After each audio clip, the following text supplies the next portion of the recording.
ஞானானந்தமயம் தேவம் நிர்மலஸ்படிகாக்கிருதிம் ஆதாரம் சர்வவித்யானாம் ஹயக்ரீவம் உபாஸ்மகே. வணக்கம். ஏஎல்பி ஜோதிடர் உங்கள் லோகநாதன், பெங்களூரிலிருந்து.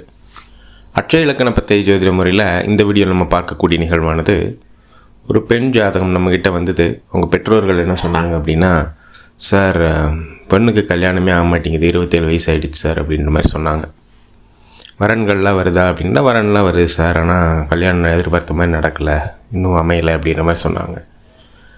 சரி, அவருடைய பிறப்பு விவரங்கள்லாம் வாங்கிட்டு ஏஎல்பி சாஃப்ட்வேரில் பொறுத்து பார்த்தப்ப அவர் பிறந்த ஜனன லக்னம் அப்படின்றது விருச்சிக லக்னம், நட்சத்திரம் அப்படின்றது பூரட்டாதி நட்சத்திரத்தில் பிறந்திருக்கார்.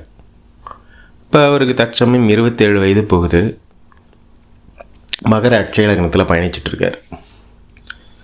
இப்போ ஏன் திருமணம் ஆகலை அப்படின்னு பார்க்குறப்ப, 7ஆம் அதிபதி சந்திர பகவான் 2ஆம் இடத்துல இருக்கார். அதாவது மகர அட்சய லக்னத்துக்கு 2ஆம் இடமாகி கும்பத்திலேருந்து செயல்படுறார். அப்போ இது திருமணத்துக்கான காலமாக அப்படின்றத நம்ம பார்க்கணும். இப்போ திருவோணம் 4 போகிறனால அது நவாம்சத்தில் 7ல் வரும். அப்போ திருமணத்திற்கான காலம்.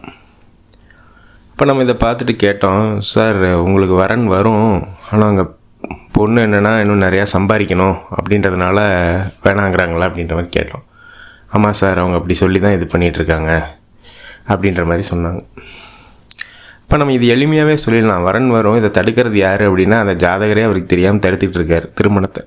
இது கரெக்டான திருமண காலம். இந்த இடத்துல ஜாதகர் இதை தன்னை மாற்றிக்கிட்டாரு அப்படின்னா, வருமானத்தை நோக்கி இல்லாமல் இந்த காலம் திருமணத்திற்கான காலம், நம்ம கல்யாணம் பண்ணிக்கிட்டாரு அப்படின்னா அது சாதகமாக இருக்கும். ஏன்னா இந்த நிகழ்வை தள்ளி விட்டுட்டோம் அப்படின்னா நீ அடுத்தது நவாம்சம் கடந்த காலத்தில் தான் போகும், அப்புறம் எதிர்காலத்தில் போகும். அப்போ இந்த நிகழ்வெல்லாம் பார்த்திங்கன்னா சாதகமாக இருக்குமானா கண்டிப்பாக சாதகமாக இருக்காது. அப்போ இதை கரெக்டாக வரப்போ இதை அவங்க பயன்படுத்திக்கணும். ஜாதகர் இது அறியாமையில் நான் பெருசாக சம்பாரிச்சிட்டு தான் பண்ணுவேன்றதை இந்த வாய்ப்பை தவற விட்டுருவாங்க. இப்போ நம்ம அட்சய இலக்கண பத்தை ஜோதிட முறை எளிமையாக சொல்லிவிடுவோம், யார் இந்த இடத்துல தடையாக இருக்காங்க அப்படின்றத. அப்போ இதை நம்ம மாற்றிக்கிறோம் அப்படின்றோம்னா இந்த காலகட்டத்தில் கல்யாணம் எளிமையாக நடந்துடும் உங்களுக்கு.